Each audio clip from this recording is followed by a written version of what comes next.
Welcome to Kenton Teaches. Enjoy the video. You'll begin by loosening what's stuck. Fill the pan 1/2 to 3/4 full with hot water, then add baking soda or a 1/4 cup of vinegar to break bonds. Bring it to a gentle simmer for 5 to 10 minutes so residues soften. This reduces scrubbing later. Once done, let the water cool until safe to handle, then pour most out, leaving a thin film. Make sure to reserve a bit of liquid. It helps lift gunk when you start scrubbing. Now you'll remove the loosened residue without harming the finish.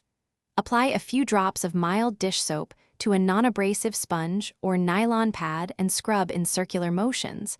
Start at the center and work outward to avoid streaks. For concentrated stains, sprinkle a little baking soda for a gentle abrasive action.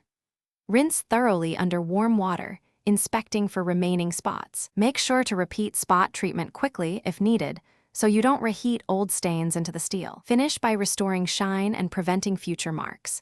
Dry the cookware immediately and buff with a microfiber cloth.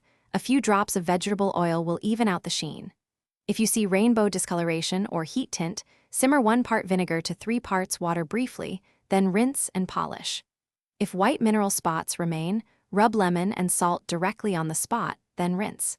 If discoloration won't budge, make sure you didn't use. Thanks for watching. Please subscribe if this video was helpful.